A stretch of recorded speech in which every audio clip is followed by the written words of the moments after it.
British. December 8, 1943. Bougainville Island, Solomon Islands. Corporal Daniel Mercer crouched behind a moss-covered log in the dense rainforest, his M1 Garand rifle slick with humidity, listening to the silence that had swallowed 3 of his squadmates in the past hour. He had been trained to expect conventional combat, direct firefights, perhaps hand-to-hand encounters in the jungle undergrowth. What he faced instead, in the suffocating green darkness of the South Pacific, would expose the fundamental inadequacy of every doctrine the U.S. Marine Corps had taught him about jungle warfare. Japanese snipers, invisible, patient, lethal, controlled the canopy above, and standard American rifles couldn't touch them. For Corporal Mercer and the 37,000 American troops who landed on Bougainville between November 1943 and March 1944, the collision between training and reality began within hours of touching shore. Among them were 4,200 Marines of the 3rd Marine Division who would encounter a tactical nightmare their instructors at Camp Pendleton had never adequately prepared them for, an enemy who owned the vertical battlefield. According to after-action reports from the 3rd Marine Division Intelligence Section, preserved in the National Archives Marine Corps Historical Division records in Quantico, Virginia, the first wave of Marines advancing inland from Cape Torokina reported sniper casualties within the first 6 hours of the campaign. The 300-page tactical manual titled Jungle Warfare, Tactics and Techniques for Pacific Operations dedicated exactly 4 pages to countering enemy snipers, and every recommendation would prove inadequate within the first week. What actually happened caught American commanders completely off guard.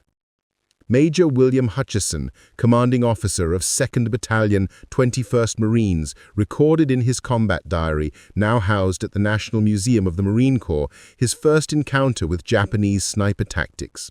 December 9, 1943. Lost 8 men today to sniper fire. Not a single enemy position identified. They fire once, maybe twice, then vanish into the canopy. Our men are scanning trees constantly, burning ammunition on shadows. We fired over 2,000 rounds attempting to suppress snipers. Confirmed kills, 0. This is not combat. This is murder from invisible angles. The tactical preparation American forces received before Pacific deployment had focused on what military planners expected: beach assaults, fortified positions, perhaps banzai charges in the jungle undergrowth. Training documents from the Marine Corps schools at Quantico, catalogued as Training Publication 71142, included detailed procedures for amphibious assault, perimeter defense, and aggressive patrolling through dense terrain. According to these manuals, enemy combatants would occupy defensible positions utilizing natural and constructed cover at ground level. Snipers were mentioned as opportunistic threats to be suppressed with coordinated rifle fire. The concept that an enemy would systematically occupy the vertical dimension, tree platforms 40, 60, even 80 feet above ground, had received minimal consideration in American tactical thinking. Yet here stood Corporal Mercer, age 23, formerly a deer hunter from Oregon who could hit a moving target at 300 yards, staring up into a triple canopy rainforest where visibility ended at 15 feet and sound behaved in ways that made direction impossible to determine. The tactical disadvantage wasn't merely problematic, it was architecturally devastating to everything the Marine Corps understood about infantry combat. Private First Class Robert Chen, pinned down during an advance near the Peaver River in mid-December 1943, described his helplessness in a letter later collected by division historians and preserved in the Library of Congress Veterans History Project. "They're above us, always above us. You hear a crack, and Martinez drops with a hole in his skull. You spin around, aim at trees, see nothing but leaves and shadows. Fire blind into the canopy and maybe hit branches, maybe hit nothing, probably hit nothing. The Japs know we can't see them. They take their time, pick their targets. We found one yesterday, dead from artillery, lucky hit. He was 60 feet up, tied to a tree with 200 rounds of ammunition and dried fish for a week. How do you fight an enemy who lives in the trees?" The revelation of Japanese tactical superiority came in waves, each more psychologically jarring than the last. According to intelligence reports from the 1st Marine Air Wing, which provided aerial reconnaissance over Bougainville, Japanese forces had constructed an entire three-dimensional defensive network invisible from ground level. Captain Richard Yamamoto, a Nisei intelligence officer assigned to translate captured Japanese documents, maintained detailed analysis notes later donated to the Japanese-American National Museum. His report from January 12, 1944 reads, "Translated Sniper Manual from Dead Japanese Soldier Today." Title, "Guidelines for Arboreal Combat Positions." The manual is 47 pages long. It describes precise techniques for selecting trees, constructing concealed platforms, calculating firing angles, and evacuating positions after engagement. There are diagrams showing how to weave palm fronds into natural-looking camouflage. Instructions for urinating and defecating without descending, using bamboo tubes that drain waste down the trunk. These aren't improvised positions. This is doctrine. They've systematized three-dimensional warfare while we're still thinking in two dimensions. The standard American infantry rifle, the M1 Garand, represented the pinnacle of World War II small arms technology. Semi-automatic, 30-06 caliber, accurate to 500 yards in open terrain. It could punch through steel helmets, penetrate sandbags, and deliver devastating firepower in conventional combat. In the hands of a trained marksman on a rifle range, it was extraordinarily effective. In the jungle canopy of Bougainville, it was nearly useless against snipers. The problem wasn't the rifle's capability, it was geometry and probability. A sniper 60 feet up in dense foliage presented a target perhaps 18 inches wide, obscured by leaves, branches, and shadow, visible for perhaps 2–3 seconds before disappearing behind trunk or frond. Even expert marksmen couldn't reliably hit such targets under those conditions, and most Marines weren't expert marksmen. They were average soldiers with average shooting skills facing an impossible targeting problem.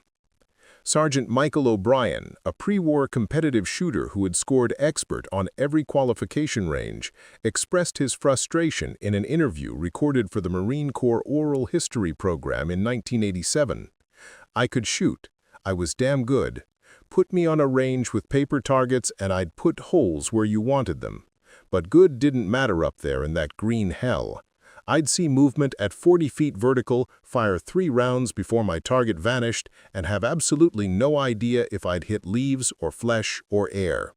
The jungle ate bullets. You couldn't see impact, couldn't confirm hits, couldn't hear impact over the constant ambient noise of insects and birds and rain.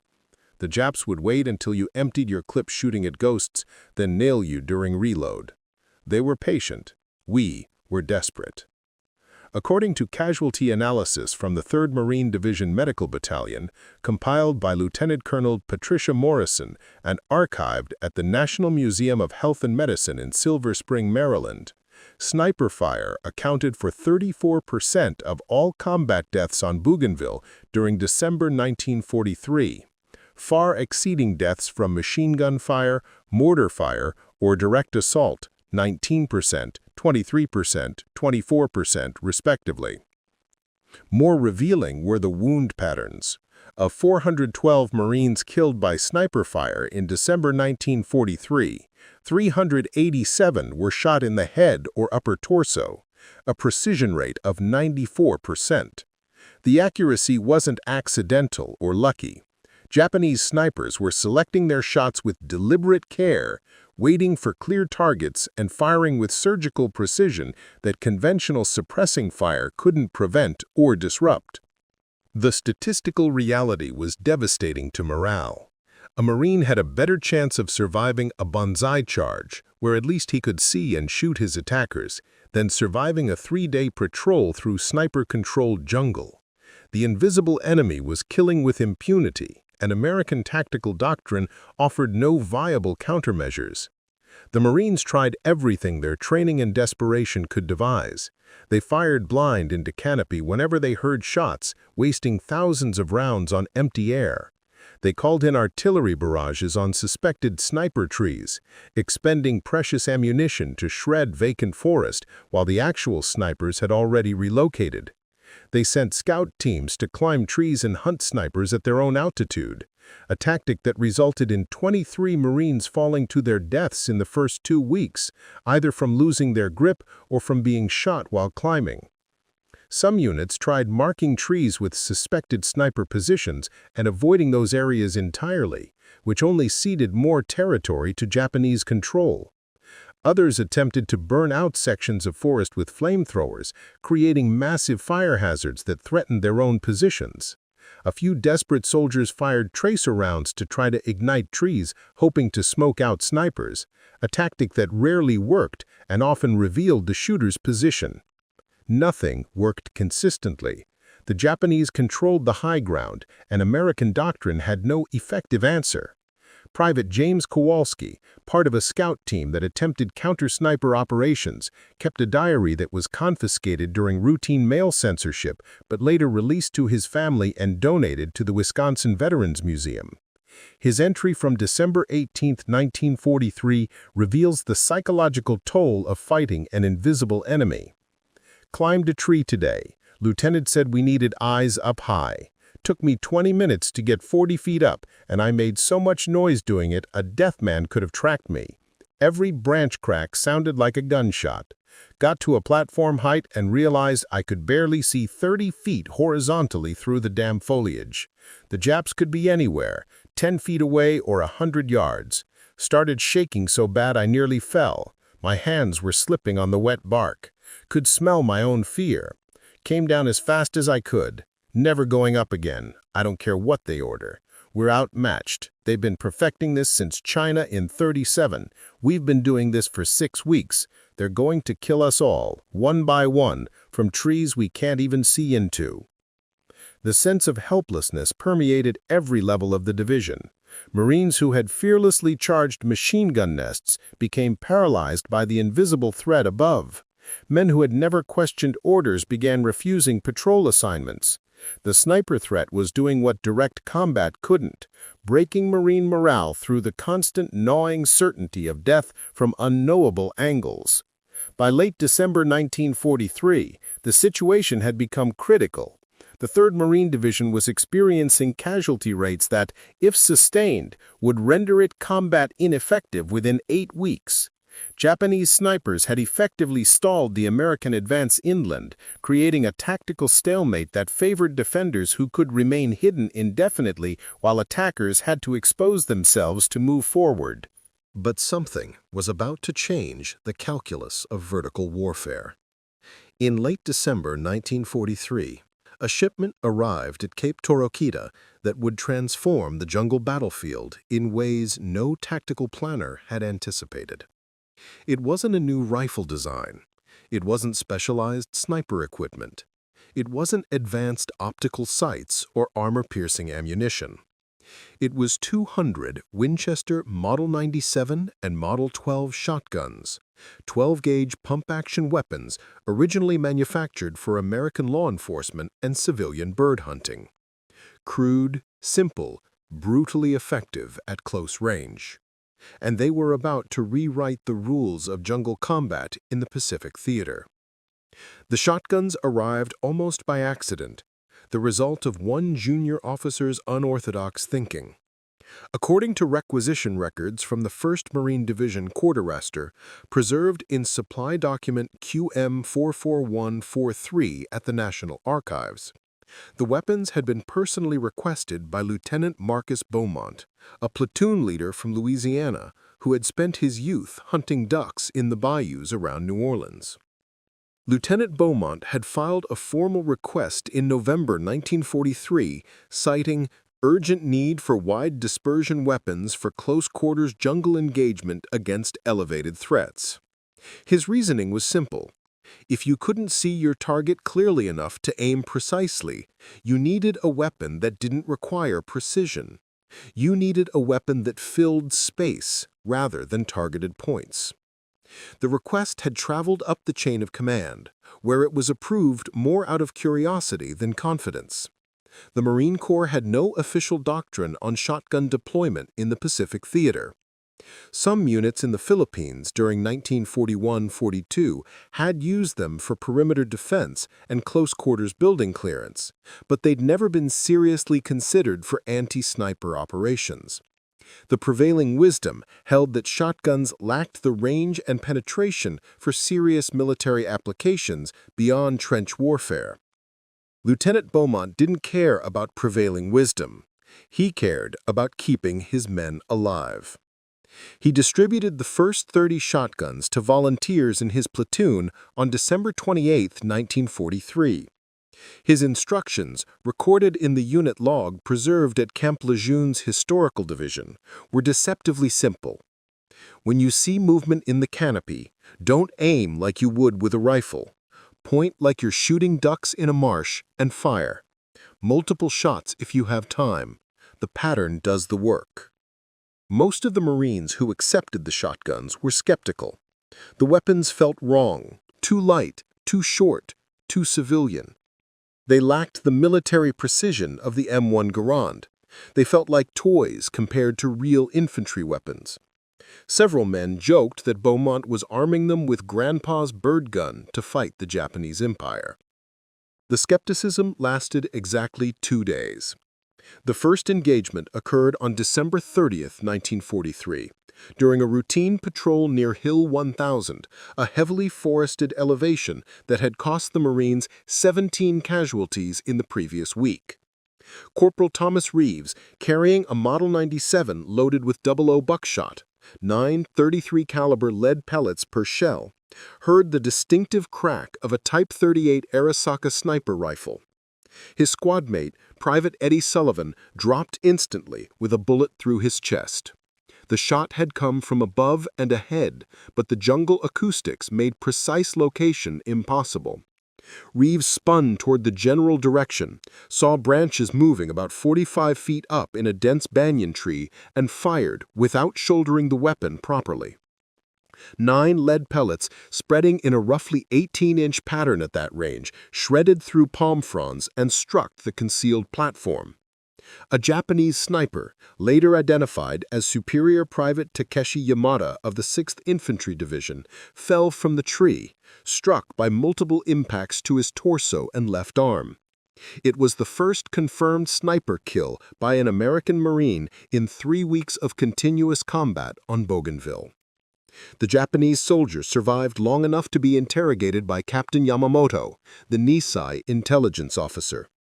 According to Yamamoto's report, the sniper expressed genuine shock that Americans were using shotguns in jungle warfare. He asked me repeatedly what kind of weapon had hit him, Yamamoto wrote. When I showed him the shotgun, he became agitated and said this was not honorable combat. He said rifles require skill and discipline.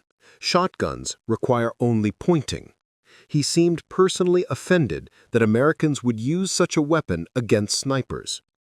Corporal Reeves, interviewed 3 days later by combat correspondent Lieutenant Samuel Klein for a dispatch that appeared in Leatherneck magazine in March 1944, described the experience with unvarnished honesty. I didn't aim, couldn't see a target clearly enough to aim properly, just pointed at the movement and pulled the trigger. The shotgun doesn't care if you can't see exactly where he is. It fills the space where he might be. Turns out that's exactly what we needed.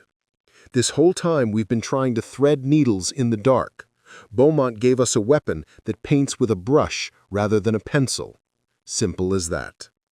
Within 48 hours, word of Reeves' kills spread through the division with the speed that only battlefield success can generate. Within a week, every patrol requested shotguns. Within 2 weeks, officers who had initially mocked the weapons were writing urgent requisitions for their own units. By January 15, 1944, the Marine Corps had expedited emergency shipment of 800 additional shotguns to Bougainville, and ordnance officers back in the United States were scrambling to manufacture appropriate ammunition loads specifically for anti-sniper operations. The transformation had begun.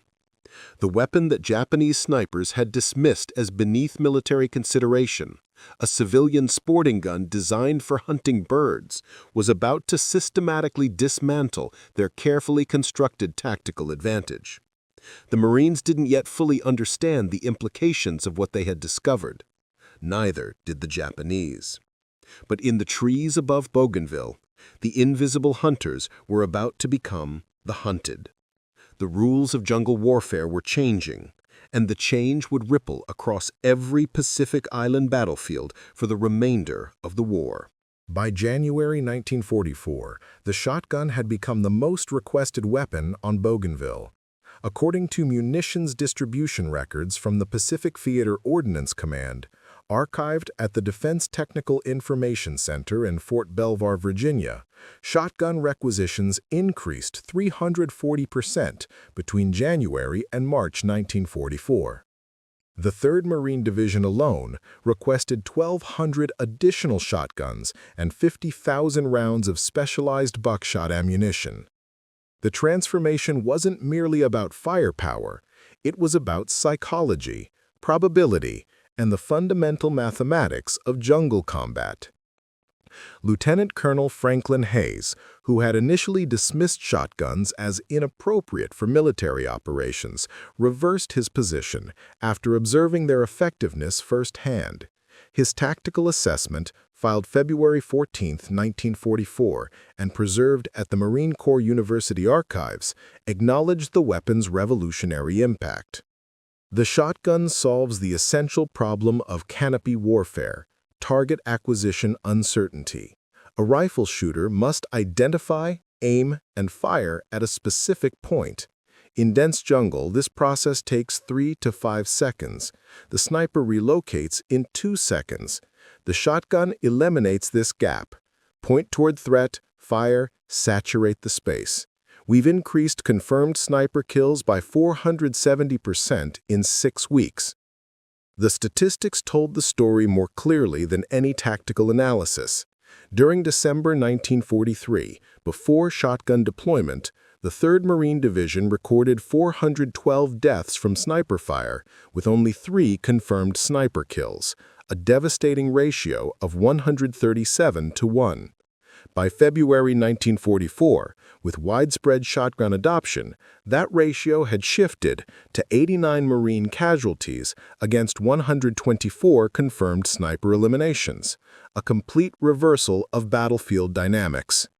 Sergeant Paul Anderson, who had transitioned from M1 Garand to Winchester Model 12 in January, described the tactical shift in a letter to his brother, intercepted by censors, but later released and donated to the Minnesota Historical Society.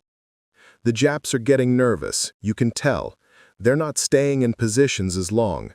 They're firing fewer shots before relocating. They know we can hit them now, even when we can't see them clearly. The jungle belonged to them for 6 weeks.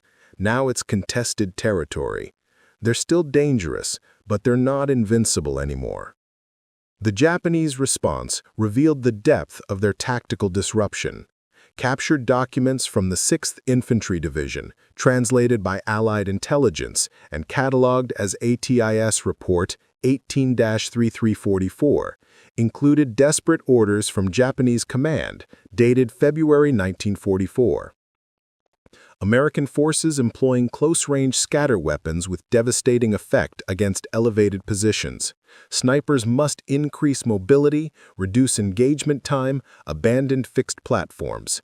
Multiple position changes per day mandatory. Ammunition conservation no longer priority. Survival is priority. The irony wasn't lost on American intelligence officers. Japanese snipers who had controlled the vertical battlefield through patience and precision were now being forced into exactly the kind of hasty, imprecise tactics they had exploited in American forces.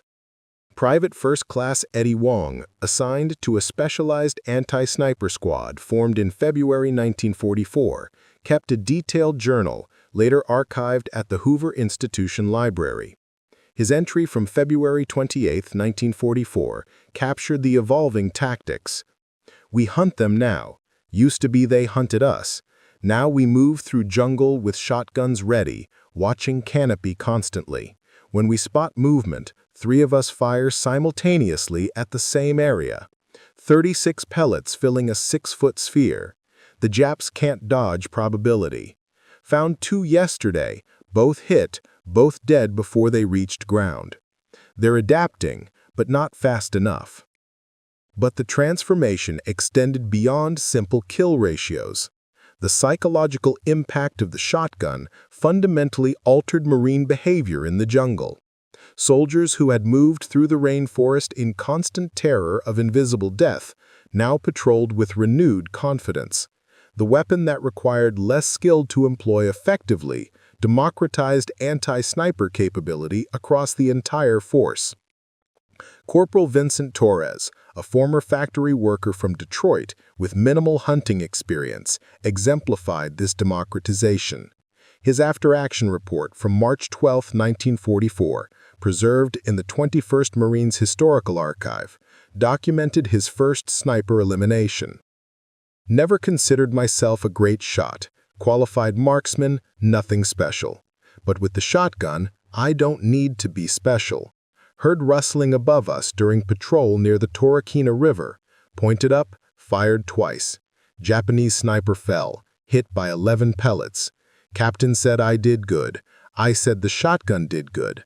I just pointed it in the right general direction. The weapon's effectiveness created unexpected tactical innovations. Marines began using shotguns not just reactively, but proactively, firing into suspicious sections of canopy before snipers could engage, a tactic called canopy sweeping. While this consumed ammunition at higher rates, it prevented ambushes and forced Japanese snipers to abandon preferred positions. By March 1944, Japanese sniper casualties on Bougainville had become unsustainable.